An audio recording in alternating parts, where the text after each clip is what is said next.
All right, I've turned the recording on, and here we are. Welcome, everybody, to our weekly, every Tuesday, every Thursday at 3:30 p.m. PST, Healthcare Supply Chain Hub 30-minute free weekly learning bites. I am Angelique Beslick. I'm super glad to see all of you guys here. Thank you for being here.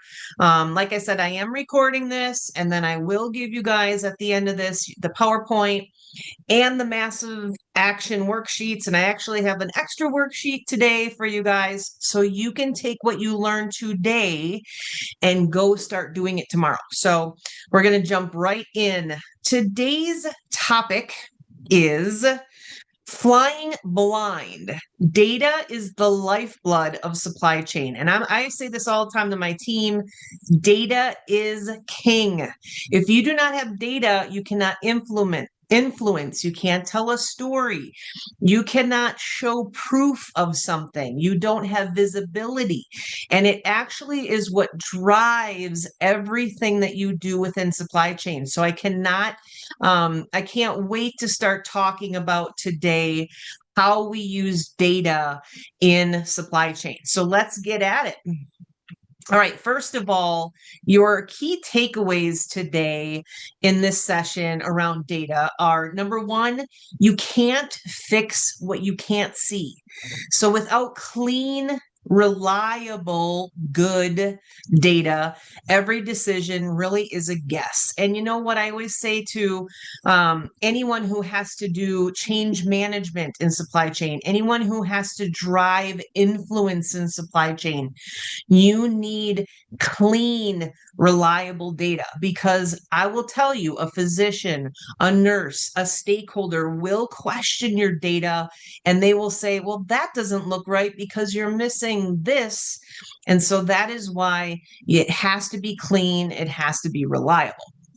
Number two, data is actually more valuable than the product itself.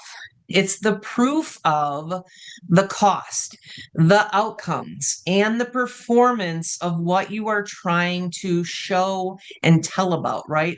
Remember, I'm going to say it many times. Data actually tells a story.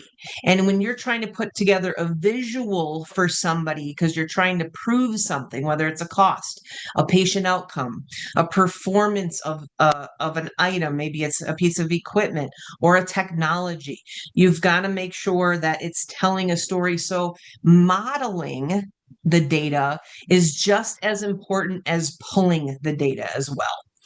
So bad data equals bad decisions, right? So if I have really unclean data in my system, whether it's your ERP system, whether it's Infor, Lawson, PeopleSoft, Oracle, Workday, SAP, wherever you're pulling data from, if it's bad data, meaning it's not clean, then it's gonna come out looking wrong, right? So I'm thinking about duplicate SKUs or items in your item file, duplicate suppliers, wrong data. Like if you have your supplier file and there's wrong addresses, wrong contact names, there's any type of wrong data within your supplier file, just for example, that is bad data.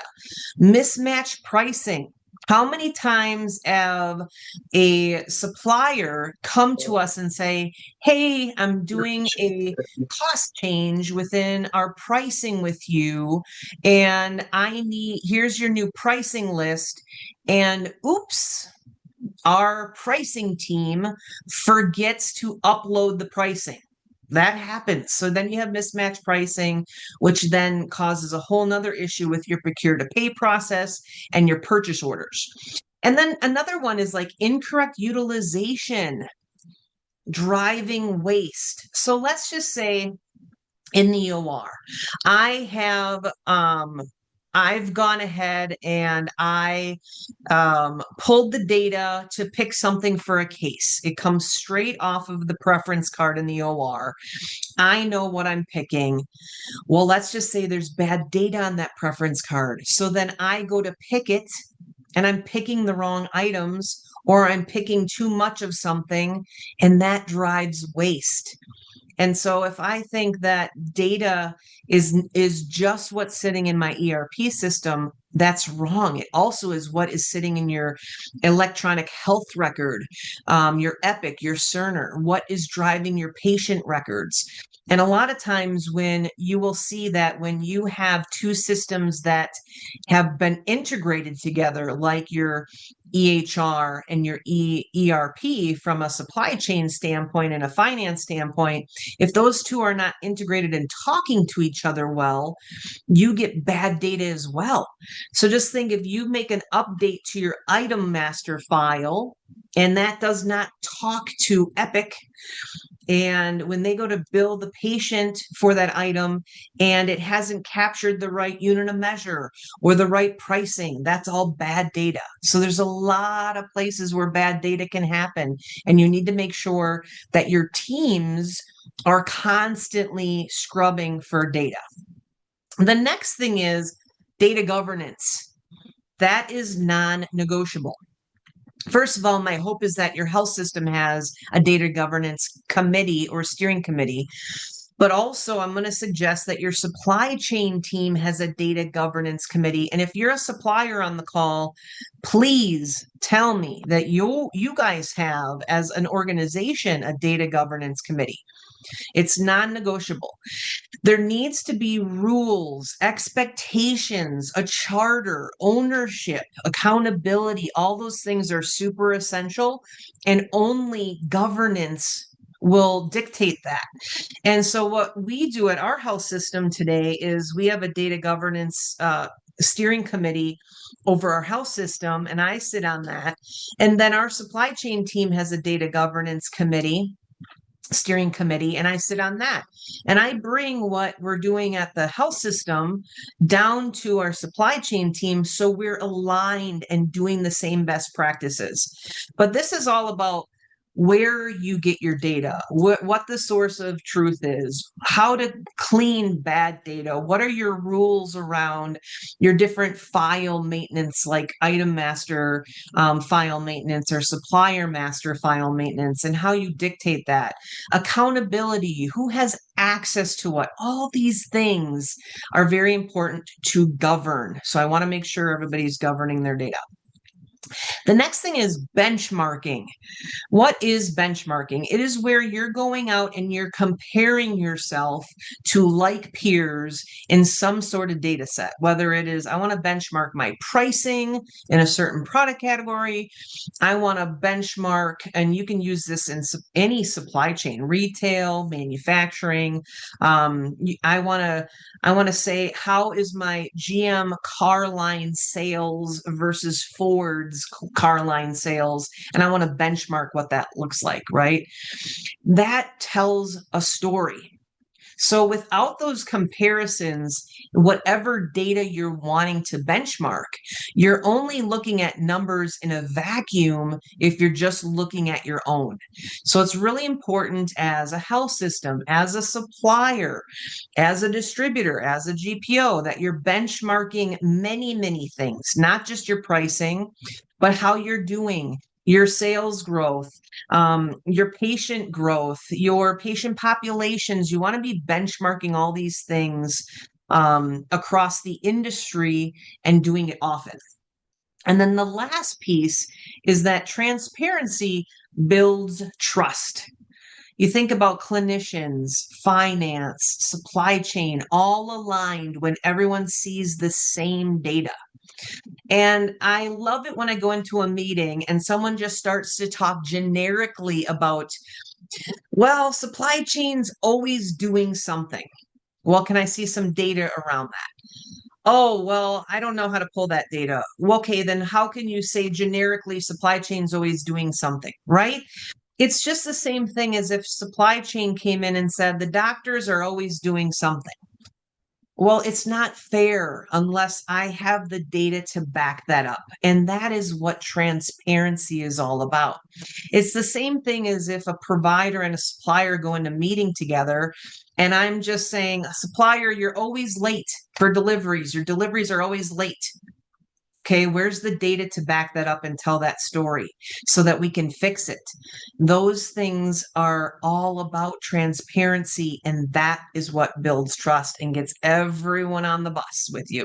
So those are our key takeaways for today. So let's jump in. I think about, we kind of touched on this already, the data problem.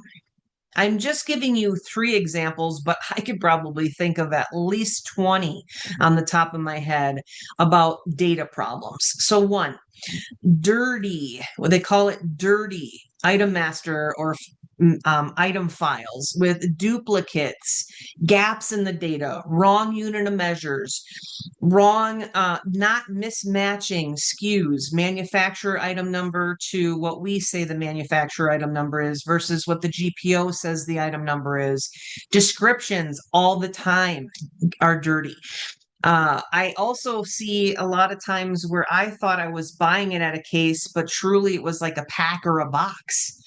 That's where dirty data happens. So that's number 1.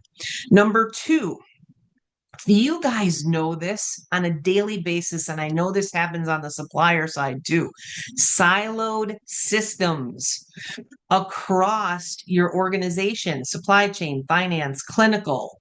If I'm a supplier, I'm thinking like, hey, if I have 10 distribution centers across the country, I possibly have different systems at each one, maybe a different warehouse management system at each one. These things happen. How do those all come together and integrate so that I don't have siloed systems and I can see everything perfectly? This affects your procure to pay process. This affects your 3-way, 4-way, 5-way match. This affects me just simply pulling data so I can start on a contract initiative or an RFP.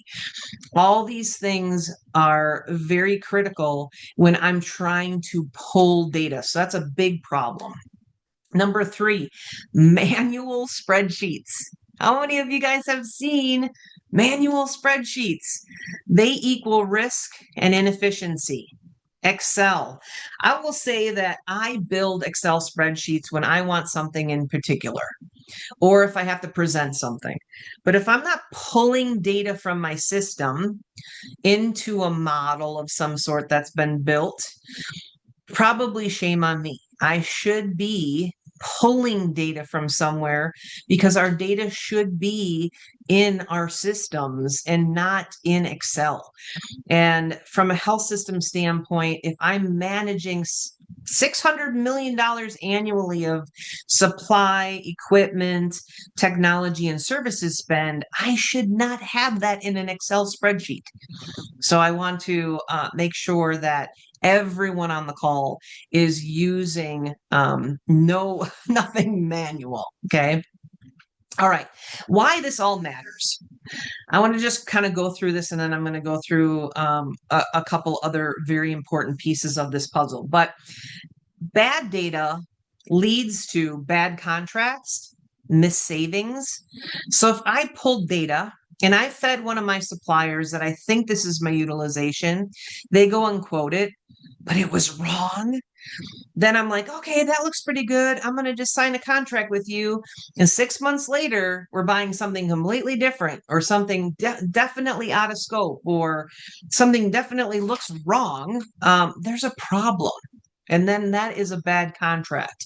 And I could possibly be missing huge savings because of it, or some other benefit. The reason why we were going into contract for that thing in the first place, right? That's important. The next thing is lost reimbursement opportunities. So if we had bad data that told us that, let's just say this little widget, this medical device, was the best thing for patient care, and we go to use it 6, 7, 8 times on different patients, and it ends up causing a couple patient harm events, reduces our quality metrics for some reason because there's readmission because we used it, and all of a sudden our reimbursement is now affected. Well, did we look into all the quality clinical evidence before we made that choice? That could possibly be bad data that we didn't even look at. I think about also inventory waste and poor visibility. So if I didn't have proper inventory reports that showed me par levels and utilization of the par level to make sure I have the par level set correctly, I could have inventory waste. I could have expired products sitting on the shelves if I had poor visibility of that. It also drives procure to pay, P2P optimization efforts, and those could possibly be missed. I did a learning bite, I think it was 2 or 3 weeks ago, all about the procure to pay optimization efforts. I want you guys to go check it out. Or if you want to learn even more, obviously, in my certification programs for procurement and foundations. Um, but procure to pay optimization is critical for our suppliers and for providers to be talking and saying, hey, let's optimize to the most touchless order as of possible. If not, both parties are manually touching every piece of the procure to pay process, whether it's a PO acknowledgement, a advanced shipping notification, a receipt, an invoice, a payment. All these things are, if people have to touch them all the time because our data is so bad and I'm not seeing where those errors are happening, I just cause inefficiencies in my workflow, right? So when we think about inventory waste, I think about storeroom, I think about my par levels, I think about where the most expensive inventory is sitting in my procedural areas. Think about consignment inventory, expired obsolete products, all those things. If I don't have data telling me something is wrong in cycle counting or utilization or inventory management or level par levels, that can lead to a lot of expired and obsolete products, especially in the expensive areas like the OR, cath lab, IR areas. Time to execution, TTE. If that is not visible, what is time to execution, Angelique? I am working on an initiative and I started July 1st and it's an RFP, and I could possibly get savings, and I could possibly get great benefits and patient outcomes. And it takes me 389 days to work on that initiative from start to finish. Why? Well, because, I forgot to set up some meetings. I didn't have a kickoff meeting with my stakeholders. More stakeholders started to trickle through. Oops, I forgot to pull this report. Oops, I forgot to do this. Oh, we forgot to have a meeting. Oh, I forgot to do an evaluation. All these things happen, and my time to execution fails me. And I miss critical savings that I could have gotten or critical other benefits of that initiative. Time to execution is critical. And if you don't have visibility of that data from your start date to the due date of when an initiative is supposed to be done, and you go way past that by 300 days, your health system is missing out on a lot. I also think about FTEs in jeopardy. A lot of us, unfortunately, are going through reductions of force right now. I don't think anybody is going unscathed across the country with that one, unfortunately. And you know what? If I had good data that showed me 5 years ago how many POs I was processing versus today, and you would see that we took a 25% increase in POs I'm managing now because I centralized purchasing into supply chain, I could save FTEs. If I could show the C-suite team that I went from 1,700 contracts managed 5 years ago, now we're managing 2,500. I need more FTEs for that. I could save FTEs. Data matters, right? And especially in critical times, but you should have that data available all the time. Same thing on the supplier side. Obviously, back orders. Sometimes if you didn't have data, you are thinking there's back orders, but you don't know how many. I don't even know how many FTEs I need to manage that many back orders, right? And then outcomes. Patient outcomes. If I had bad data or I had no data on patient outcomes, quality data, I could not RCA it. right? It's not RCA. Root cause analysis. Root cause analysis. I need to do a root cause on why patient outcomes are this way, or another outcome came out this way, or why the data is telling me this story. And if I don't root cause analysis that stuff, I will never know why something's happening, and it'll just keep happening over and over and over again. We've got to have data to tell that story. All right, so thinking about this, what does good data look like? All right, governed and clean item master or file, whatever you call. A lot of people are switching to the word item file. Governed and clean supplier master file.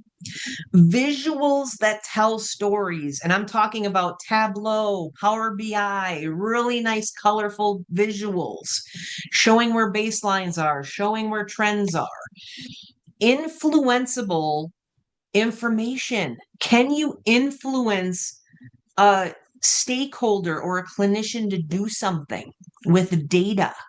Stakeholders, come show me your data of where you think my outcomes are probably poor, or my utilization is wrong, or my procure to pay optimization needs work. Benchmark your dashboards and actionable metrics. Having benchmarking is really critical, but you should have dashboards that tell it, and ask your GPO to help you. Accurate demand signals tied to outcomes, meaning, hey, there's a signal that flashes red when your outcome falls below X or Y or Z, whatever your goal is, your target is. And then making sure that it demands questions. Data is actually meant to cause someone to say, why is that? If you're just running a bunch of data and a bunch of dashboards and you have these really great, beautiful charts, but no one's doing anything with them, or they're not actionable, and they're not demanding questions of why, there's a problem. There's a problem culturally with your system, that your data is not driving something. So make sure that it drives something.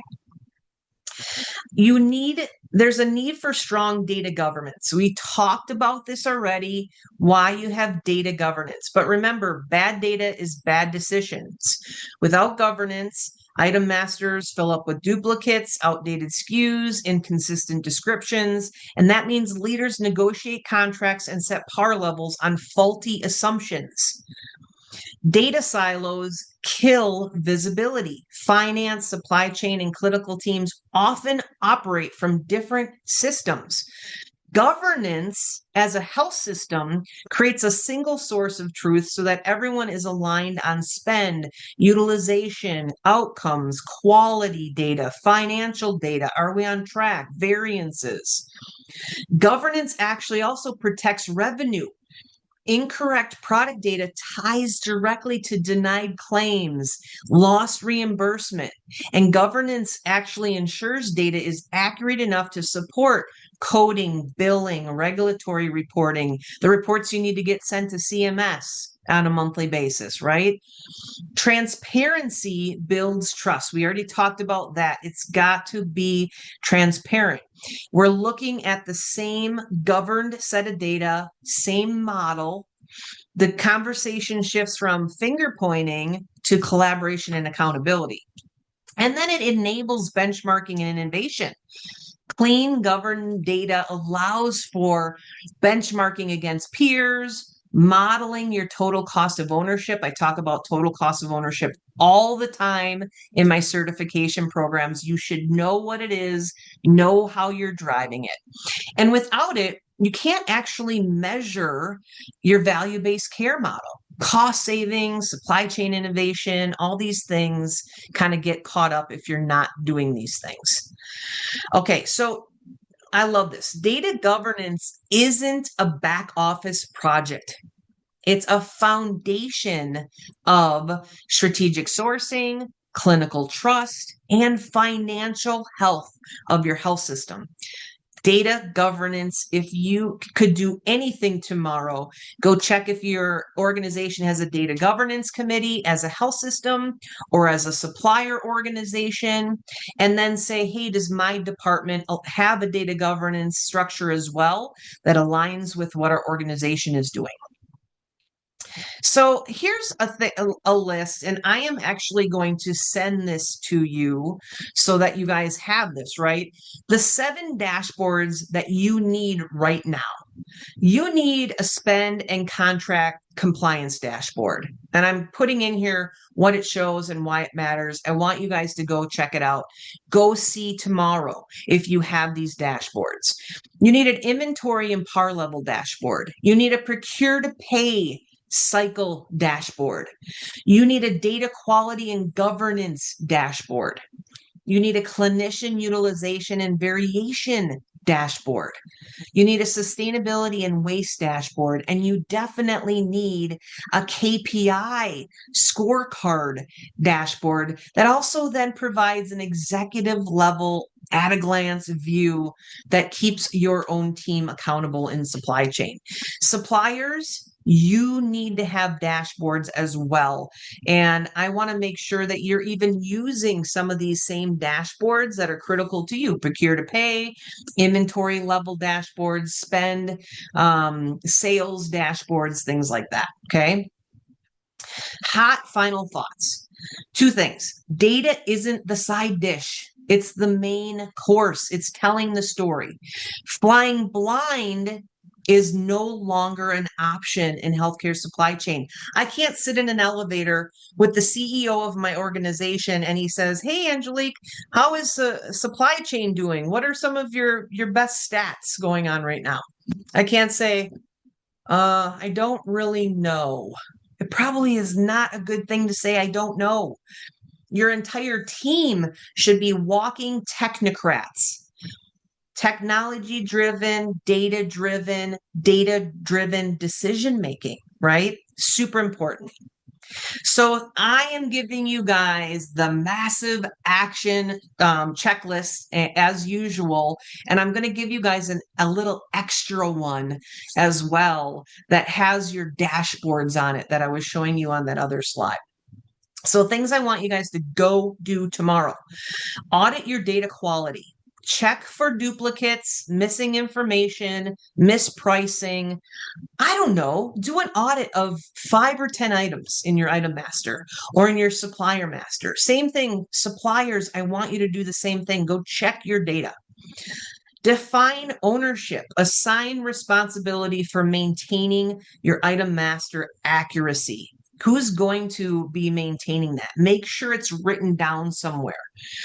Build a data governance team in your supply chain or in your department or in your organization.